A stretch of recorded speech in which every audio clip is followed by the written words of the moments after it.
Expiry के दिन भाव में भारी उतार चढ़ाव होता है और ये आप देखते ही हैं, और इससे ऑप्शन ट्रेडर्स को कई बार बड़ा जोखिम रहता है, नुकसान होता है।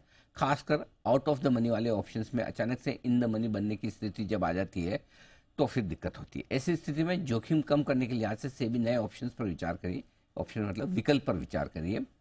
इस पर एक्सक्लूसिव जानकारी देने के लिए हमारे साथ जुड़ रहे हैं हमारे वरिष्ठ सहयोगी ब्रजेश कुमार। ब्रजेश, बताइए क्या है बड़ी खबर आपके पास? बिल्कुल, ये काफ़ी दिनों से चर्चा चल रही थी और हमने पांच विकल्प बताए थे अप्रैल में कि किन पांच विकल्पों पर विचार चल रहा है। उसमें से जो विकल्प अब जिस पर सहमति बनती दिख रही है वो ये है कि एक्सपायरी के करीब जो है आउट ऑफ द मनी वाला ऑप्शन अगर अचानक से इन द मनी में बन जाता है तो जो रिस्क रहता है उसको कम करने के लिए ये सोचा जा रहा है कि एक्सपायरी के एक दिन पहले ये जो है फ्यूचर्स में कॉन्ट्रैक्ट कन्वर्ट हो जाएगा और इससे जो है क्या होगा कि जो डिलीवरी देने की नौबत बन जाती है और कई बार डिफ़ॉल्ट की स्थिति पैदा होती है तो उस स्थिति से निपटा जा सकेगा।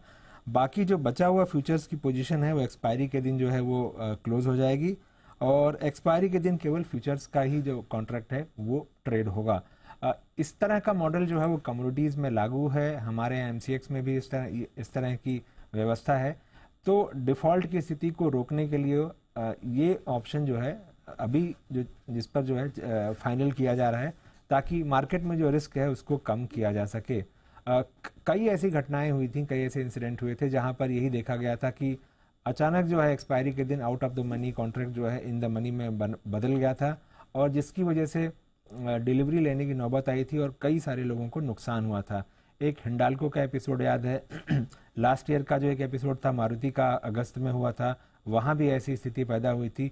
तो अब जो मोटे तौर पर सहमति बनी है कि इसी विकल्प को चुना जाए। मुमकिन है कि इस पर जल्दी ही सेबी की तरफ से कंसल्टेशन पेपर आ जाए या ड्राफ्ट सर्कुलर जारी कर लोगों की राय ली जाएगी और इसको अंतिम रूप दिया जाएगा। इस मामले पर एक्सचेंजेस, क्लियरिंग कॉरपोरेशंस और जो बाकी स्टेक होल्डर्स हैं सबके साथ चर्चा की जा चुकी है और अभी की स्थिति में यही एक विकल्प जो है ऐसा है जिस पर सब लोग सहमत हैं। ओके, तो ये बड़े बदलाव हो सकते हैं आपके लिए। Out of the money options जो अचानक से इन द मनी हो जाते हैं, एक्सपायरी के दिन भाव उतार चढ़ाव जो होता है उसको देखते हैं, जो कुछ भी रिस्क होती है उस रिस्क को कम करने की कोशिश होती हुई दिख रही है ऑप्शन ट्रेडर्स के लिए। एक है नया रिलीफ वाला मामला होगा, जल्द ही डू नॉट एक्सरसाइज वाला ऑप्शन फिर से लागू करने की तैयारी। बीच में लागू किया था, वापस हटाया, फिर से लागू, बीच में लागू किया था, हाँ हटाया गया था और फिर से बहुत सारे विकल्पों पे चर्चा हुई। इस पे चर्चा जो है पिछले साल फरवरी से ही इस साल फरवरी से ही चल रही थी और बहुत सारे विकल्प सोचे गए थे। उसमें एक ना एक पार्टी का अपोज होता था कि इसको कभी ऑप्शन बायर खिलाफ में रहते थे तो कभी ऑप्शन सेलर्स रहते थे। तो कुल मिलाकर बात बन नहीं रही थी। तो यही जो MCX का अपना मॉडल है या जो दूसरे दुनिया के बड़े कमोडिटी एक्सचेंजेस में मॉडल अपनाया जाता है उसी मॉडल को अब चुना जा रहा है कि एक्सपायरी के एक दिन पहले अगर ऐसा होता है तो एक्सपायरी के एक दिन पहले कॉन्ट्रैक्ट फ्यूचर्स में कन्वर्ट हो जाएंगे। ओके, ये है आपके लिए राय।